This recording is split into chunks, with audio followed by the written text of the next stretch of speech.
Hola a todos, me llamo Rafael Alfonso y os estoy hablando desde el mejor estudio de grabación insonorizado que he podido encontrar. También os doy la bienvenida a esta presentación, que tendrá aproximadamente 20 capítulos, y en la cual vamos a tratar de dar respuesta a una serie de preguntas que llevan demasiado tiempo sin ser contestadas. Y me refiero a este tipo de preguntas que están relacionadas con esas construcciones enigmáticas, misteriosas, que están por todo el mundo y que nadie sabe realmente quién las construyó ni desde cuándo están ahí. Y lo más importante, nadie sabe qué son en realidad. Son construcciones de las cuales la más representativa, sin duda, es esta de aquí, la pirámide de Keops, también conocida como la Gran Pirámide. Digamos que de las 3 pirámides de Egipto, la mayor. Son respuestas que quizá a alguno de vosotros os va a costar un poquito de trabajo creer. Digamos que lo que aquí vais a ver y lo que aquí vais a escuchar, no lo habéis escuchado nunca. Pero de la misma forma tengo que deciros que también os va a costar trabajo no creerlo, gracias a los nuevos y asombrosos datos que aquí se van a aportar y que son fruto de una investigación de 4 años. Fue aproximadamente hace 4 años cuando vi por primera vez un DVD de la Gran Pirámide. En ese DVD se decía que la Gran Pirámide no pudo haber sido construida por los antiguos egipcios, porque según la egiptología, como sabemos, esta se construyó durante la tercera y la cuarta dinastía. De eso hace entre 4600 y 4700 años. Y en esa época la humanidad estaba en la edad de piedra. Se supone, siendo generosos, que como mucho los antiguos egipcios podrían conocer el cobre. Pero aunque conocieran el cobre, con el cobre no podrían trabajar ni el granito, ni la diorita, ni el basalto, ni la cuarcita. Sabemos que el cobre es demasiado blando, ¿no? Y aparte de eso, pues tampoco tendrían los conocimientos necesarios de arquitectura, de geometría, de matemáticas, de física, incluso de astronomía, ni los medios necesarios para realizar semejante obra de ingeniería. Una obra de ingeniería que, como veremos, tal vez esté cientos de miles de años por delante de nuestra tecnología actual. Y no me refiero solamente al cuerpo físico, al cual podríamos tratar de imitar, aunque no seríamos capaces de hacerlo con esa perfección, con esa precisión, con esa orientación con la que se hizo este edificio.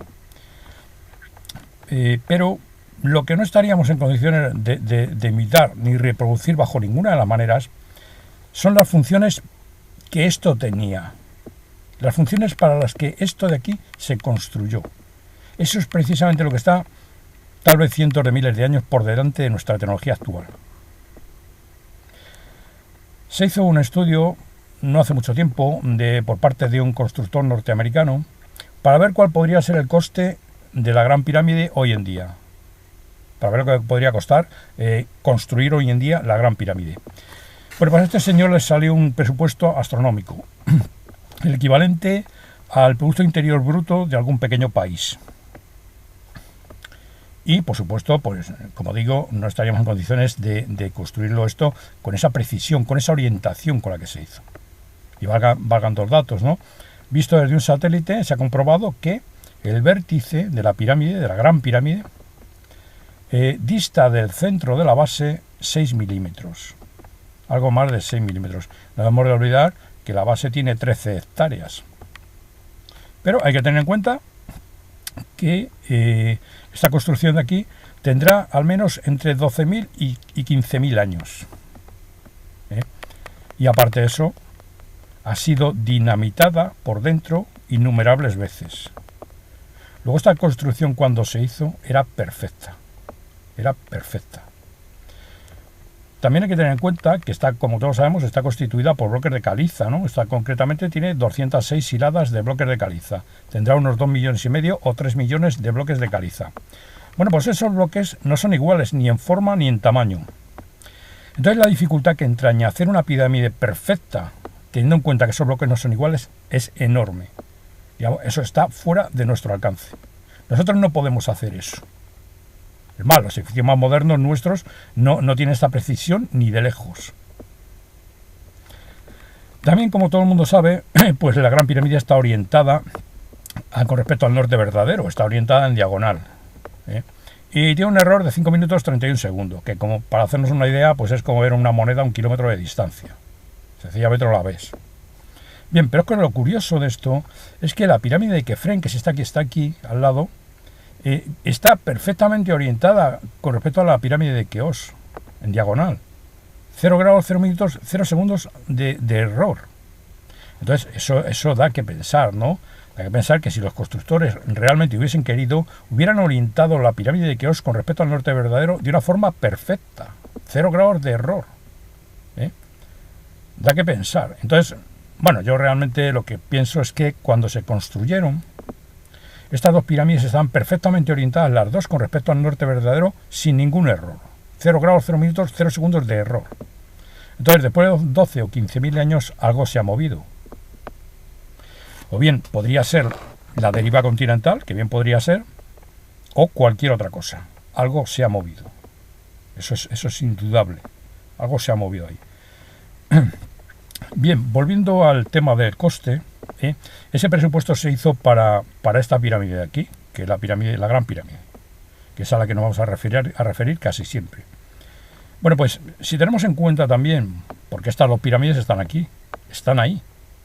Si tenemos en cuenta también el coste que hubiera supuesto hacer no solamente esta pirámide, la Gran Pirámide, sino también la de Kefren, que es solamente 3 metros más baja, el coste sería el doble, evidentemente. Luego, si le añadimos la pirámide de Micerinos, las 3 pirámides satélite que están aquí, y las 3 pirámides satélite que están aquí al lado de la Gran Pirámide, digamos que el coste empezaba a subir ya bastante. Pero, si también le añadimos el coste de todos los templos y construcciones que había por los aledaños de las 3 pirámides, y que llegaban hasta más allá de la Esfinge, construcciones que, bueno, pues que ya no están, ¿no? Porque digamos que este lugar ha sido utilizado como cantera durante muchísimos años, ¿no? Y bueno, y la prueba la tenemos aquí, en las 3 pirámides, que antes estaban cubiertas por una losa de revestimiento, que son estas que hay aquí arriba, en un único resto que queda, la parte de arriba de la pirámide de Kefren, y ya no están, ¿no? Digamos que esas losas pues hoy en día están formando parte de los templos del Cairo. Bueno, pues si le añadimos el coste de esos templos que ya no están aquí, más las enormes infraestructuras subterráneas que hay por debajo del nivel del suelo y que estarían muy conectadas con los templos de arriba, digamos que ese coste ya empieza a ser algo bastante grande, ¿no? Muy grande, un presupuesto muy alto. Pero, si además le añadimos a ese coste el de las 120 pirámides que hay en todo Egipto y que son tan verdaderas como estas,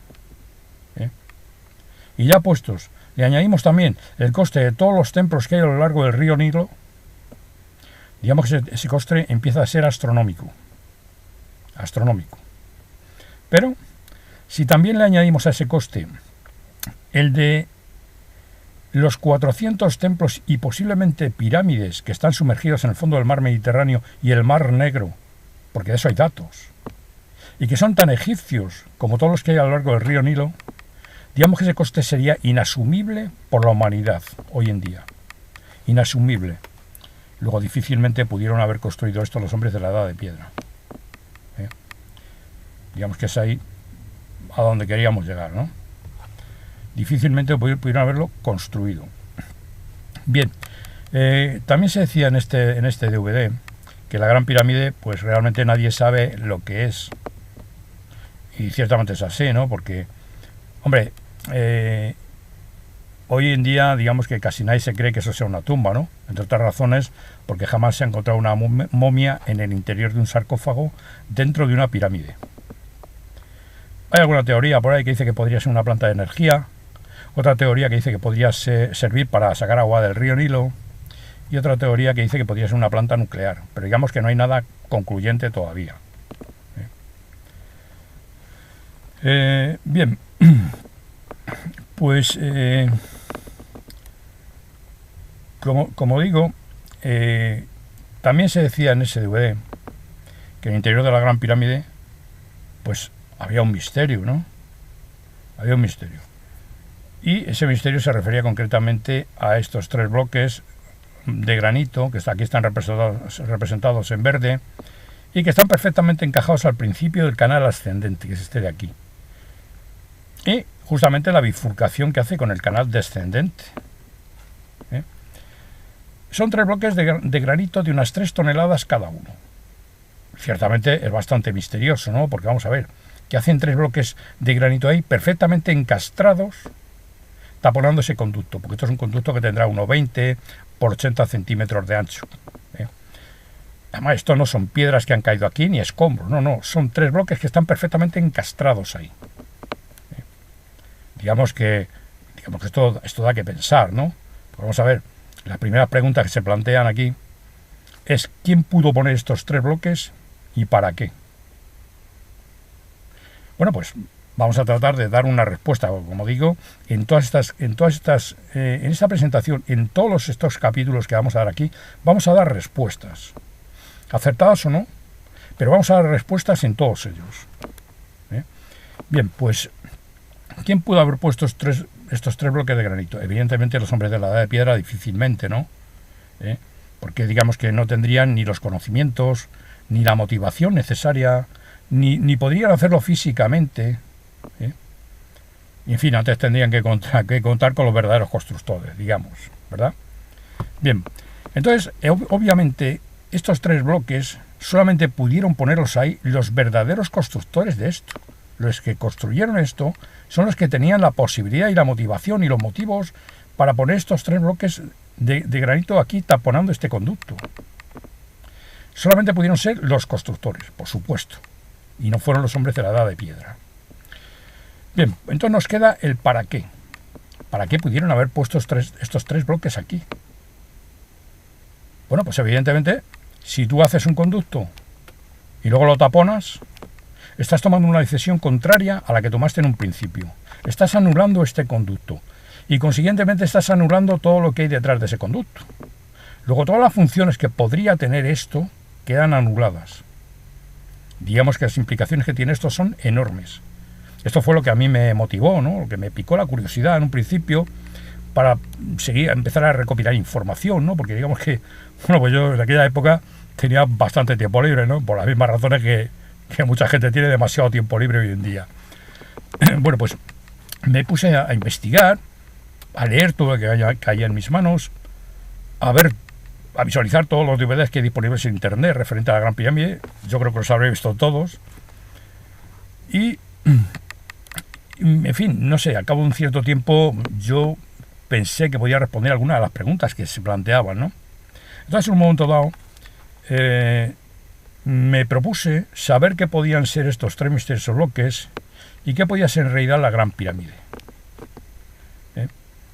Bueno, pues digamos que no tardé mucho en saber, o yo creer saber, qué son estos 3 misteriosos bloques y qué es en realidad la Gran Pirámide. Por una afortunada coincidencia, y también con algo de suerte, una coincidencia relacionada con el trabajo que yo hacía antes, pues no solamente quiero saber qué son estos 3 misteriosos bloques, sino que creo saber qué es en realidad la Gran Pirámide. Esto lo veremos cuando lleguemos al capítulo de las pirámides, porque digamos que antes hay que ver una serie de datos, aceptar en alguna medida al menos una serie de cosas que aquí se van a decir, para poder encarar lo que aquí se va a decir de esta enigmática construcción. Digamos que nos hace falta un mínimo de elementos de juicio válidos, ¿no? Para poder valorar esto.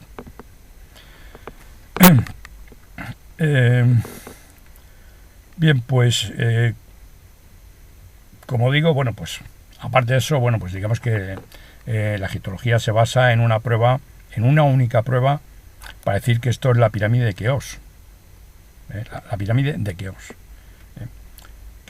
Que fue construida por orden del faraón Keops. Es una única prueba que está aquí arriba en la última de las llamadas cámaras de descarga.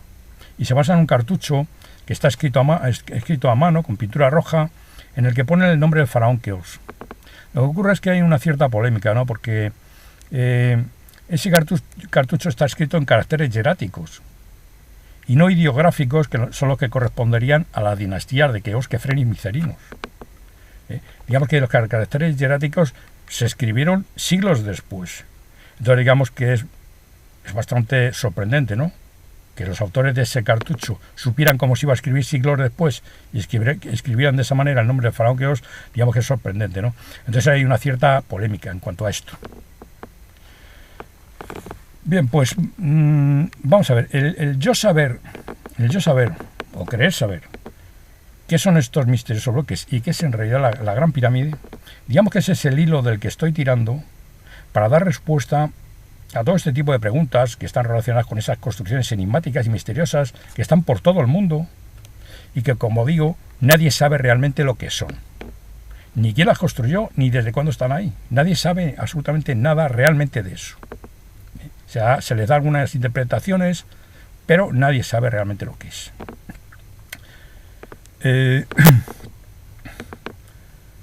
Bueno, pues, como digo, es el hilo del que estoy tirando, ¿no? Entonces, bueno, pues el saber realmente lo que es esto,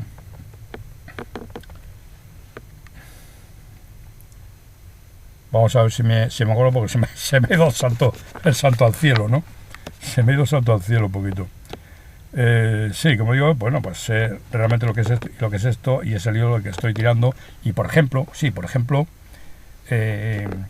a continuación, y en esta misma presentación, vamos a ver vamos a desvelar el misterio de las líneas de Nazca. Y digo bien, vamos a desvelar el misterio de las líneas de Nazca. Y eso va a ser en este mismo capítulo que estamos viendo ahora. Después nos iremos y ya en el segundo capítulo, iremos a Petra, a ver la ciudad perdida de Petra. No vamos a entrar a considerar que es realmente Petra, porque eso no es una ciudad, ni son templos, ni es una necrópolis. Eso es otra cosa. Entonces, como digo, no vamos a entrar a considerar que es realmente Petra, lo mismo que no vamos a entrar a considerar de momento que es la Gran Pirámide. Vamos solamente a ver cómo se construyó Petra.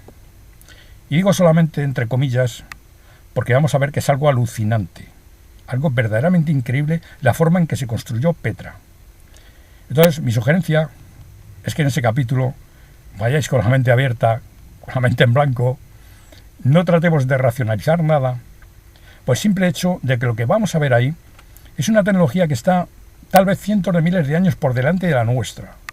Entonces, lo que vamos a ver ahí, porque lo vamos a ver, es imposible, según nuestra tecnología. Pero las pruebas están ahí. Como os digo, va a costar trabajo no creerlo. Después, y ya en el tercer capítulo, iremos a Nar Rostan. No, iremos a Madain Salem, que está en Arabia Saudí, a 700 kilómetros de Petra. Y veremos la increíble forma en que eso se construyó. Algo absolutamente increíble. Después iremos a Nar Rostan, que está en Irán, y veremos lo mismo. Y después, en ese mismo capítulo, en el tercero, iremos a Abu Simbel, que como sabemos está en Egipto, en la orilla occidental del lago Nasser. En ese momento vamos a ver la increíble relación que ha habido entre esas construcciones inexplicables que hemos visto, y no solamente en cuanto a cómo fueron construidas, una relación muy clara entre todas ellas, sino también en cuanto a la cronología.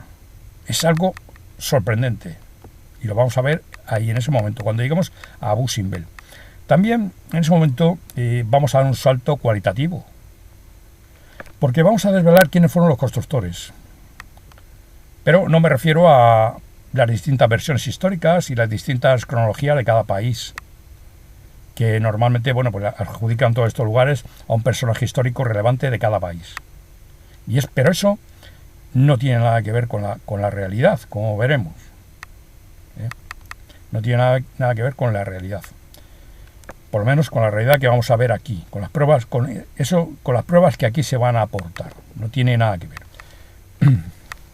Bien, en ese momento también vamos a ver la increíble relación que hay entre todo este tipo de construcciones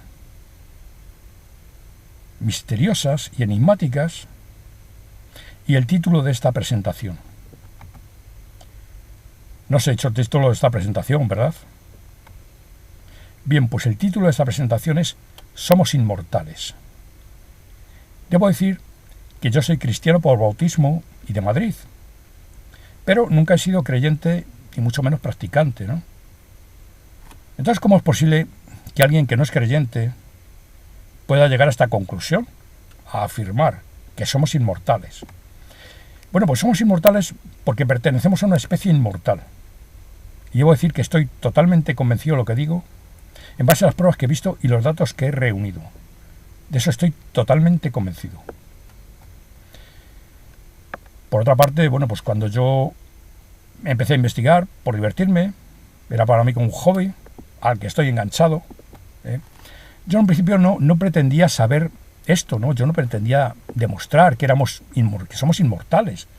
Yo no pretendía demostrar esto. Yo simplemente pretendía saber qué eran estos 3 misteriosos bloques y qué era en realidad la Gran Pirámide. Como digo, bueno, pues esto lo veremos cuando lleguemos a las pirámides, ¿no?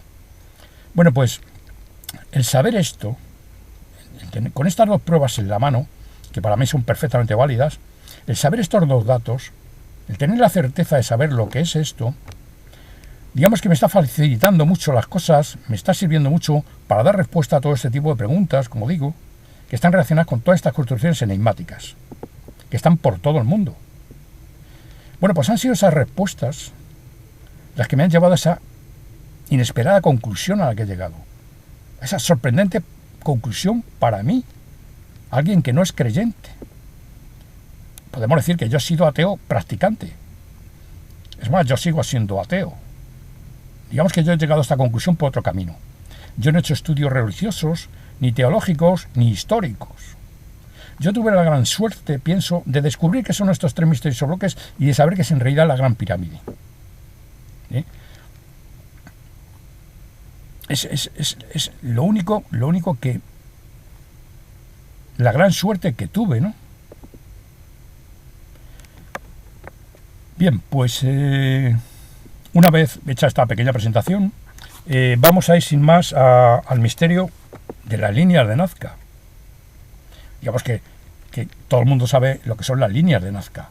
O sea, todo el mundo sabe que están en Perú, que están en el desierto de Nazca, que hay dibujos, que hay líneas, pero nadie sabe lo que es. Es un misterio total, uno de los grandes misterios. Bueno, pues ese misterio lo vamos a desvelar aquí y ahora. Vamos a ver, estas líneas, como todo el mundo sabe, y estos dibujos, están en el desierto de Nazca. Este desierto está a 450 kilómetros al sur de Lima, en Perú, y está cerca del Océano Pacífico, a 230 metros sobre el nivel del mar. Es un desierto un tanto peculiar porque está compuesto de 2 capas de tierra diferenciadas. La primera capa, la de arriba, está compuesta por cantos rodados que tienen un alto contenido en óxido de hierro y también tiene propiedades ferromagnéticas. Y tiene un color negruzco, rojizo, que se torna violáceo al anochecer. Y esta capa pues nunca tiene un grosor superior a medio metro y en algunos sitios pues tiene unos pocos centímetros o incluso a lo mejor no hay capa, ¿no? Bueno, por debajo de esta primera capa hay otra capa que es una caliza de un color mucho más claro. De ahí que cuando se retira la capa de arriba vemos la capa de abajo, porque hay un contraste. Entre las 2 capas pues hay un contraste, ¿no? Entonces se ven esas líneas, esos dibujos. Bueno, pues en una superficie de unos 800 kilómetros cuadrados hay varios miles de líneas perfectamente rectas, perfectamente enigmáticas y perfectamente inexplicables. También hay unos 60 dibujos antropomorfos de animales, de plantas, y también se han encontrado cráneos alargados en Nazca. En Perú habrá unos 3.000 cráneos alargados. Y también hay construcciones. Cerca de Nazca, digamos que prácticamente en el mismo sitio, hay unas construcciones. Y también hay agua. Es un desierto, pero hay agua. Como veremos ahora. Bueno, pues, como os digo, esto es un misterio total, ¿no? Hay varias teorías en cuanto a qué pueden ser estas misteriosas líneas. Una ya dice que podrían estar orientadas a determinadas constelaciones. Y Otra dice que podrían estar orientadas también a determinadas estrellas, ¿no? Incluso ha habido gente que ha ido allí a medirlo.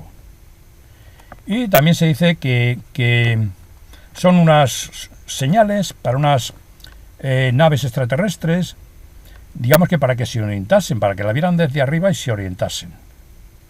Pero digamos que esto no parece que tenga mucho sentido, ¿no? Porque vamos a ver, unas naves que viniesen de lejos después de atravesar millones y millones y millones de kilómetros, para que van a necesitar unas marcas en el suelo para orientarse, ¿no? Digamos que no tiene mucho sentido. Y aparte de eso, pues se tendrían que haber puesto de acuerdo con alguien aquí abajo para que hiciera las marcas, ¿no? Luego no parece que se sujete mucho esa hipótesis, ¿no? También se ha dicho que podían ser un sistema hidráulico, bastante sorprendente, ¿no?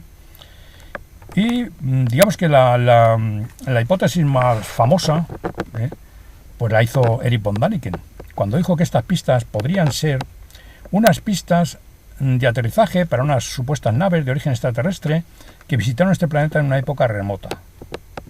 Al poco tiempo Erich von Däniken rectificó, y rectificar es de sabios. Porque estas pistas evidentemente no son pistas de aterrizaje, aunque ciertamente lo parecen, ¿no? Lo parecen. ¿Por qué no son pistas de aterrizaje? Bueno, pues porque esto es tierra. Aquí no puede aterrizar nada tal y como nosotros lo concebimos. Aquí se hundiría un tren de aterrizaje y se produciría un accidente. Luego eso no son pistas de aterrizaje. Entonces, como digo, Erich von Däniken rectificó, y rectificar es de sabios. Pero lo que yo estoy totalmente convencido es que una civilización muy avanzada, de origen extraterrestre, visitó este planeta en una época remota. De eso estoy totalmente convencido. Y si os digo la verdad, eso es lo que vamos a ver precisamente en estos 20 capítulos.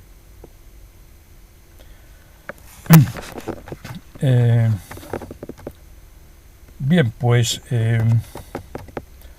vamos a ver. Para salir de este círculo vicioso, porque no nos lleva a ningún sitio, y puesto que estas líneas ni son pistas de aterrizaje, ni están orientadas a determinadas constelaciones, ni están orientadas a determinadas estrellas, ni son un calendario astronómico, como también se ha dicho, ni son nada de esto. Bueno, para salirnos de este círculo vicioso que no nos lleva a ningún sitio, como digo,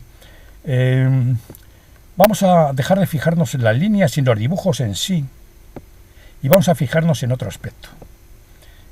Porque digamos que esas líneas y esos dibujos no han sido la finalidad.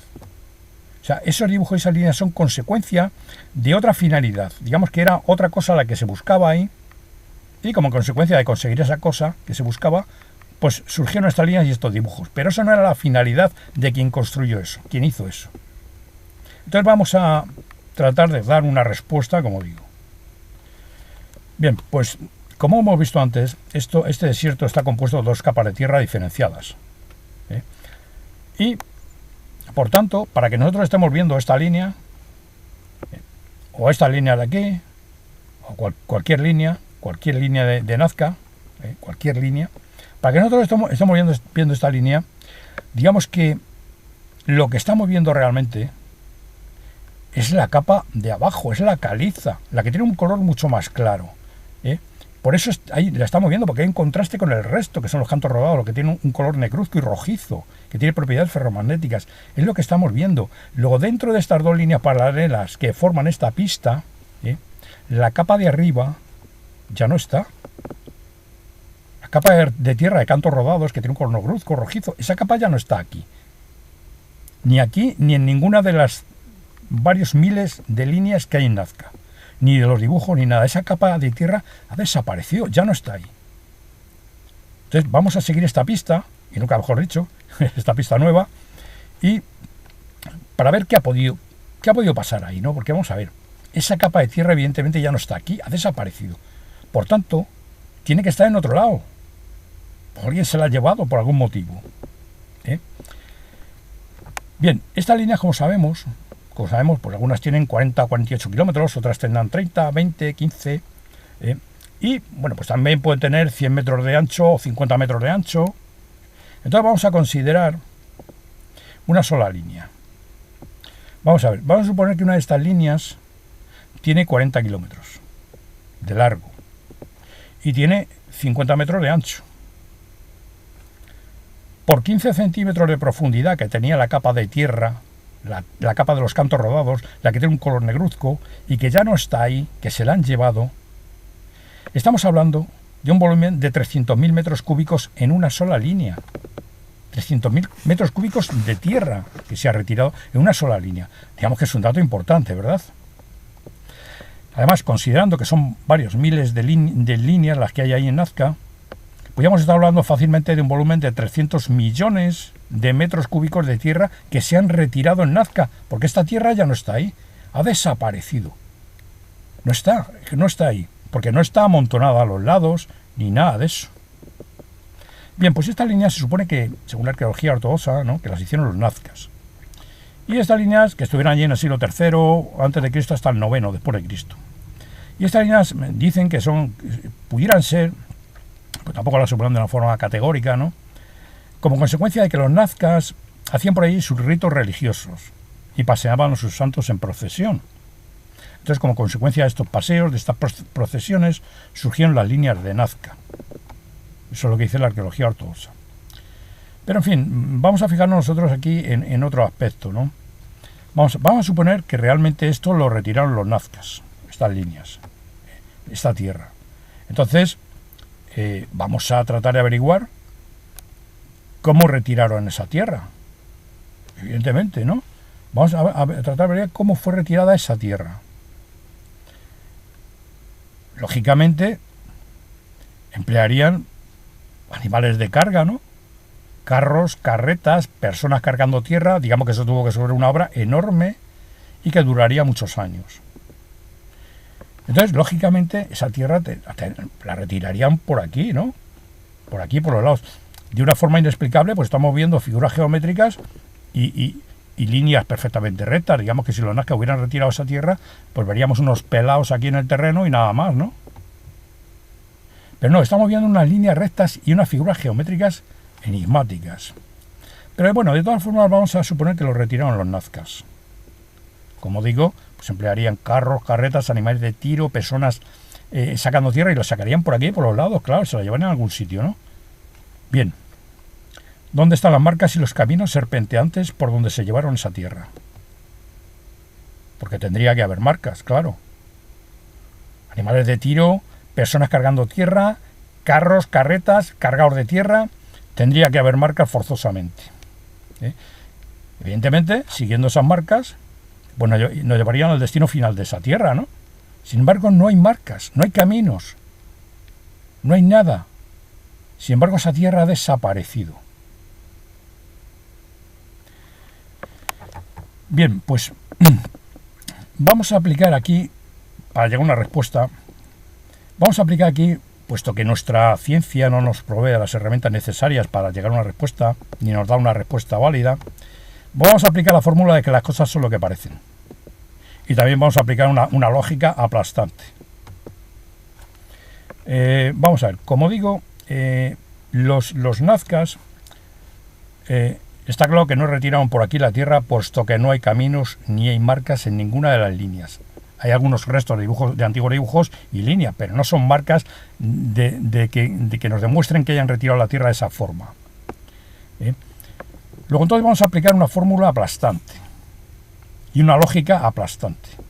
Vamos a ver, si la tierra no fue retirada por aquí, ni por aquí, ni por aquí, ni por aquí tampoco, ni por este otro lado tampoco fue retirada por aquí, ni por aquí, ni por aquí, ni por aquí, ni por abajo tampoco, ¿por dónde fue retirada? Evidentemente por arriba, ¿no? Por arriba. Luego estas marcas no fueron hechas para ser vistas desde arriba, sino que fueran hechas desde arriba. Algo bastante sorprendente, ¿no? Digamos que estamos hablando de una tecnología que supera la nuestra en cientos de miles de años, no solamente como veremos aquí en Nazca, sino como veremos en Petra y en más sitios. Digamos que es algo bastante sorprendente. Nosotros no tenemos tecnología para hacer eso. Nosotros no podemos hacer eso. Una sola línea de 40 kilómetros, de 50 metros de ancha, que se han llevado 300.000 metros cúbicos de tierra en una sola pasada. Nosotros no tenemos tecnología para hacer eso. no podemos hacer eso ni podemos imitar eso. Es imposible. Entonces, digamos que se han llevado a la Tierra de una forma absolutamente, con una tecnología que está miles y miles de años por delante de la nuestra. Bien, vamos a tratar de seguir, porque vamos a seguir esta pista que nos puede llevar a una conclusión interesante, ¿verdad? Bueno, pues vamos a ver. Como todo el mundo sabe, nuestra galaxia... bueno, se me ha olvidado un detalle, ¿no? Y es que, bueno, pues también hay otra hipótesis. Bueno, como todo el mundo sabe, sí, nuestra galaxia es uno de los trillones de galaxias que hay en el universo. Y la nuestra concretamente pues es una galaxia en espiral. Esta es la galaxia de Andrómeda, que está a 2,2 millones de años luz de la nuestra, y es la única foto que podemos sacar de esa galaxia. Todas estas estrellas de aquí pues son de nuestra galaxia. Bueno, pues esta es igual que la nuestra. Es una galaxia en espiral y el tamaño también pues es casi igual que la nuestra. No sé si es un poquito mayor. Bueno, pues nuestra galaxia, como todo el mundo sabe, tiene 100.000 años luz de un extremo a otro. Lo que quiere decir que viajando a la velocidad de la luz, tardaríamos 100.000 años en atravesar la galaxia. También tiene unos 3.000 años de luz, 3.000 años luz de grosor en el centro. Y también se dice que tiene 100.000 millones de estrellas. La estrella más cercana a nosotros es Próxima de Centauri, que está a poco más de 4 años luz de distancia, para que nos hagamos una pequeña idea, ¿no? Bueno, pues vamos a suponer que esa civilización que visitó este planeta en una época remota vino desde mitad de la galaxia a este planeta. Vamos a suponer la mitad de la galaxia, ¿no? Bueno, pues tardarían 50.000 años en llegar hasta este planeta viajando a la velocidad de la luz. Y tardarían otros 50.000 años en regresar viajando a la velocidad de la luz. En fin, digamos que nadie se hace un viajecito de 100.000 años, ¿verdad? Luego esa civilización que vino a este planeta en una época remota tenía que tener eso muy superado. Como todo el mundo sabe, según nuestra ciencia, es imposible viajar a la velocidad de la luz. ¿Por qué es imposible? Bueno, pues como todo el mundo sabe, pues esto es conocido, ¿no? Vamos a recordarlo aquí un poquito. No es posible viajar a la velocidad de la luz porque un cuerpo o una nave espacial que se desplaza a una velocidad próxima a la de la luz, a medida que se desplaza, a medida que aumenta la velocidad, va acumulando masa. De tal forma que acumula más masa cuando más deprisa va, cuando más se aproxima a la velocidad límite de la luz, que como sabemos son 300.000 kilómetros por segundo. Y la energía necesaria para mover esa masa también cada vez es mayor, a medida que va cobrando velocidad. De tal forma que si esa nave espacial lograse alcanzar la velocidad de la luz, la masa acumulada sería infinita. Y la energía necesaria para mover esa masa sería también infinita. Luego se dice que es imposible alcanzar la velocidad de la luz. Pero esa civilización que vino a este planeta en una época remota tenía que tener eso muy superado. También se dan una serie de fenómenos muy curiosos, de todos conocidos, y es que se dice que cuando se viaja a una velocidad próxima a la de la luz, el tiempo se hace más lento, el tiempo se enlentece, y no envejeceríamos o envejeceríamos mucho más despacio. ¿Por qué? ¿Por qué se dice esto, no? De que el tiempo se hace más lento, ¿no? Porque es curioso, ¿se puede hacer el tiempo más lento? Si es que el tiempo realmente existe. Bueno, pues no sé, yo me traté de informarme un poquito de este asunto, ¿no? Y la verdad es que me costó leerme 4 libros, algunos de ellos 2 veces, y en una página perdida, después de leer mucha paja, pues encontré lo que para mí fue una respuesta válida, ¿no? Y bueno, pues es la opinión que tengo yo de este asunto. Digamos que todo lo que está dentro de un campo intenso de gravedad se ralentiza, va mucho más despacio. Me refiero a absolutamente todo, orgánico o inorgánico, hasta las partículas más elementales. Se ralentizan, van mucho más despacio. Entonces, ciñéndonos a un cuerpo humano, puesto que estamos hechos de átomos, como todos sabemos, los electrones giran alrededor de los núcleos a la velocidad de la luz. Bueno, por dentro de un campo intenso de gravedad, girarían mucho más despacio. Los protones, los neutrones, los quarks, digamos que funcionarían mucho más despacio. Por tanto, ese átomo funcionaría mucho más despacio. Ese átomo que compondría nuestras células, digamos que nuestras células funcionarían mucho más despacio, lógicamente. Esas células que componen nuestros órganos, digamos que nuestros órganos funcionarían mucho más despacio. Por lo cual, nuestro metabolismo funcionaría mucho más despacio. Y por tanto, no envejeceríamos mucho más despacio. Pero claro, nuestros movimientos también serían mucho más lentos. Nuestros pensamientos también serían mucho más lentos. El mecanismo por el cual nosotros percibimos el paso del tiempo de alguna manera funcionaría mucho más despacio también. De tal forma que a nivel consciente no nos daríamos cuenta de que el tiempo pasa mucho más despacio para nosotros, que estamos dentro de ese campo intenso de gravedad.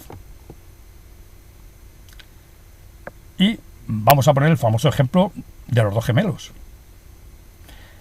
Vamos a ver esto porque eso es importante, ¿no? Es importante.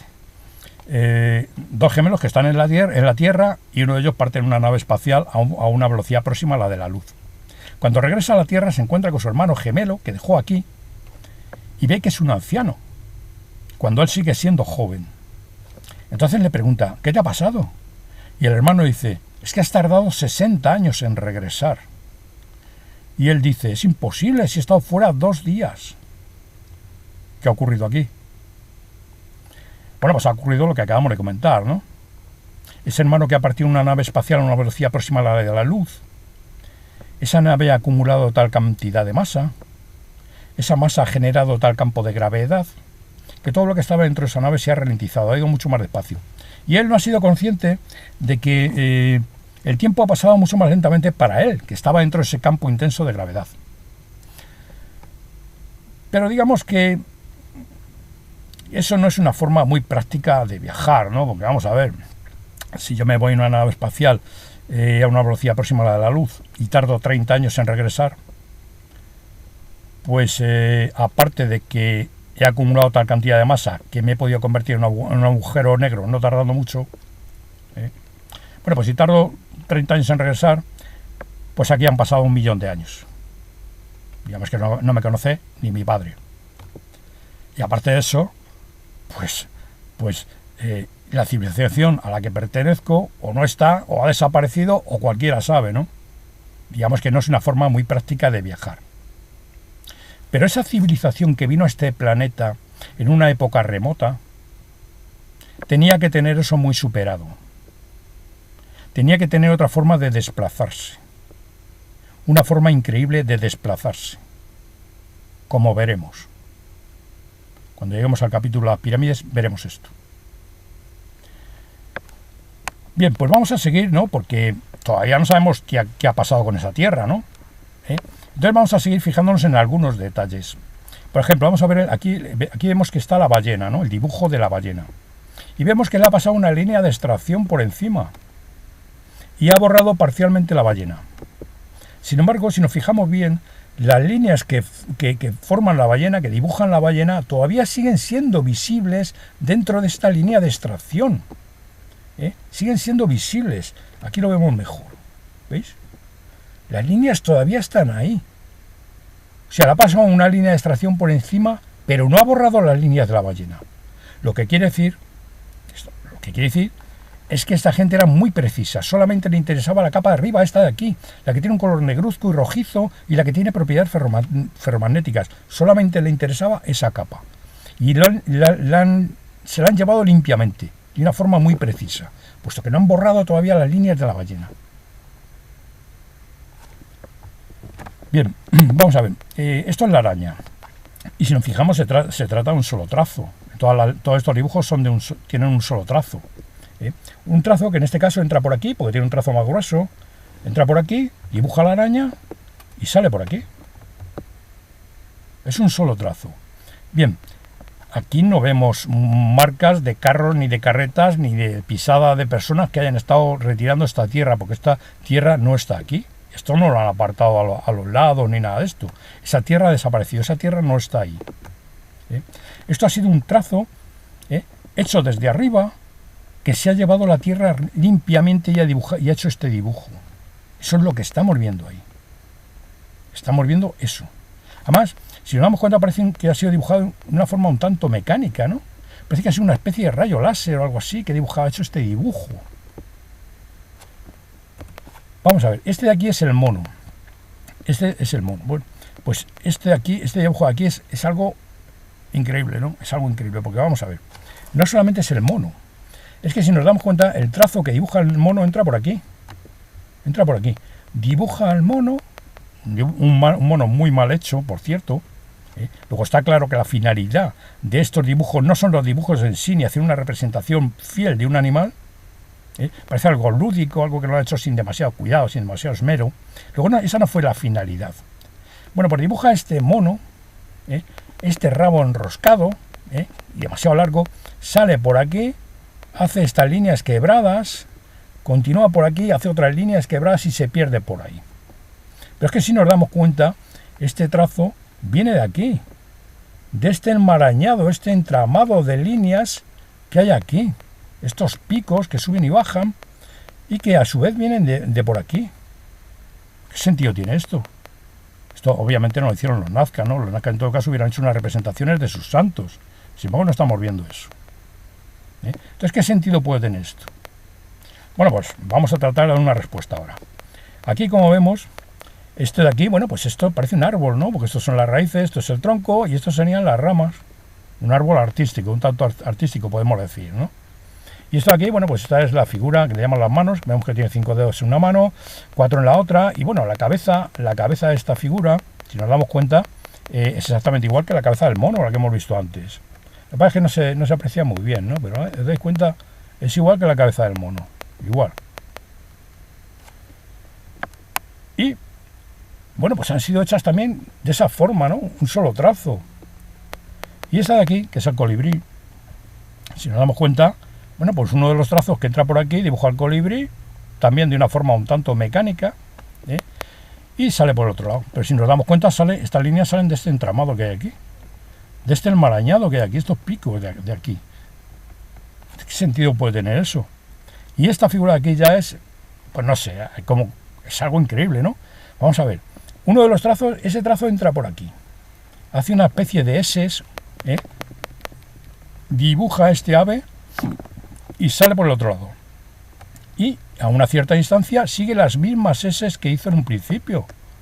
Luego ese sería el cuello, ¿no? Pero ¿qué sentido puede tener esto? Bueno, pues vamos a ver, vamos a tratar de dar una respuesta. Vamos a tratar de dar una respuesta aquí. Vamos a ver, estas líneas, estos dibujos, han sido hechos con el mismo mecanismo con el que se hicieron las líneas de Nazca. Es decir, las líneas de extracción se hicieron con el mismo mecanismo que se hizo estos dibujos. O estos dibujos se hicieron con el mismo mecanismo que hicieron las líneas de extracción. Entonces, ¿qué finalidad, qué sentido pueden tener estos dibujos, teniendo en cuenta que no han sido hechos con la finalidad de hacer un dibujo bien hecho, de un animal? Es otra cosa, la finalidad era otra. Bueno, pues vamos a ver, yo después de darle unas cuantas vueltas a esto, bastantes, pues lo único que se me ocurre es que se trata de un ajuste. Digamos que el mismo mecanismo que hizo la línea de Nazca, ese mecanismo necesitaba algún tipo de ajuste.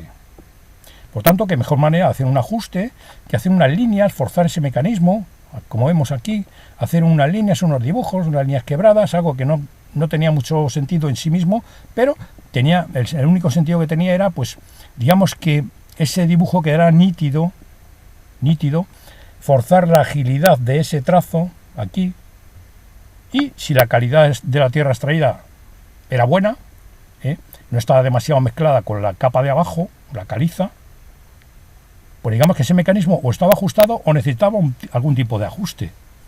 Es la única explicación que yo le encuentro a esto, a estos enigmáticos dibujos. Bien, vamos a continuar.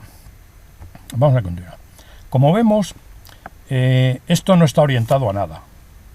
Esto es un caos. Aquí se entrecruzan unas líneas con otras de forma caótica. Esto no está orientado a nada, ni a constelaciones, ni a estrellas, ni a nada. Esto es un caos. Esto simplemente es una extracción de tierra. Esto es minería. Esto no es otra cosa más que minería. Eso sí, se ha hecho con una tecnología que nosotros no entendemos. No tenemos tecnología y por lo tanto es un misterio. Digamos que todos los registros históricos, todas las marcas, todas las construcciones que dejó esa civilización a su paso por este planeta, a nosotros nos parecen un misterio. No sabemos lo que es, le damos otra explicación. Le damos otra explicación, no sabemos realmente lo que es. Esto de aquí, que veremos aquí, esto que parece que no es nada, vamos a ver que es algo alucinante. Os lo garantizo. En el siguiente capítulo vamos a ver algo increíble, algo alucinante. Bueno, pues nos parecen en todo este tipo de construcciones otra explicación. Y hay que tener en cuenta que estas construcciones no fueron hechas por los hombres de la edad de piedra, ni del neolítico, sino que fueron hechos por una civilización que está miles y miles de años por delante de la nuestra. Como veremos, empezaremos a ver de una forma más clara en el siguiente capítulo, en Petra. Bueno, pues como digo, aquí en Nazca también hay agua.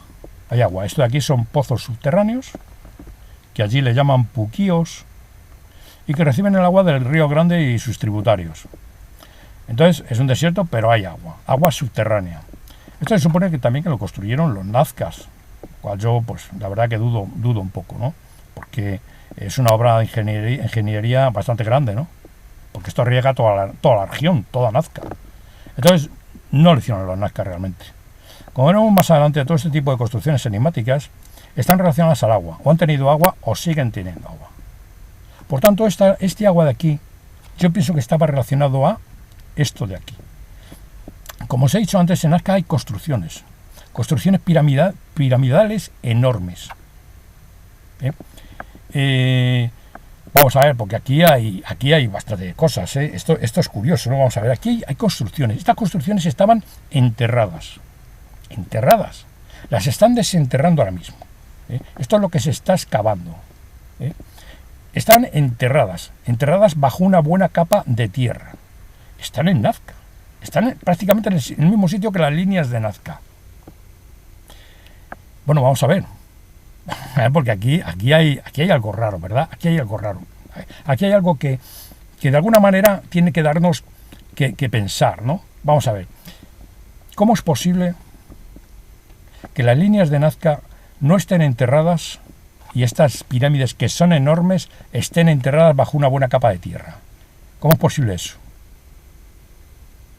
Digamos que aquí hay algo raro, ¿verdad? Bueno, en Nazca se dan unas condiciones, como todo el mundo sabe, ¿no? Pues allí, por el calor, se genera un calor que además recalienta las piedras, y se genera un aire caliente que hace de colchón, que impide que entre aire nuevo, aire frío, y allí no corre el aire nunca ni llueve jamás. Y además el rocío de la mañana hace que el suelo de caliza se apelmace y sujete más el terreno. De ahí que estemos viendo esas líneas después de miles y miles de años, porque eso tiene tal vez 12 o 15.000 años, como todo. Pero aún así, ¿cómo es posible que esas líneas no estén enterradas? Y estas pirámides, que son enormes, sí. Además puede haber no solamente estas, sino que puede haber 40 pirámides como esta, enterradas en esa zona. ¿Cómo puede ser eso? Bien, pues a mí lo único que se me ocurre, después de darle unas cuantas vueltas también, y además, como he visto que esto ocurre más, esto también ocurre en algunos lugares más del mundo, por ejemplo, Caral, las pirámides de Caral también están enterradas. Son unos túmulos enormes, están enterradas. En Göbekli Tepe, la colina Panzuda, también era un túmulo, y eso lo están desenterrando. La tumba de Antíoco es un túmulo enorme. Estos dos lugares están en Turquía. Entonces, eso es un túmulo enorme, y también está enterrado, no se sabe lo que hay ahí. Y además, nada menos que cerca de Stonehenge hay 460 túmulos, nada menos, que son enormes y que no se sabe lo que hay debajo. Probablemente hay otros Stonehenge. O sea, ahí hay construcciones enterradas. Luego, digamos que todas estas construcciones están relacionadas entre sí, aunque están en distintos lugares del mundo. Distintos lugares. Están relacionadas. Pero es que además, vamos a ver porque aquí hay algo raro, ¿verdad?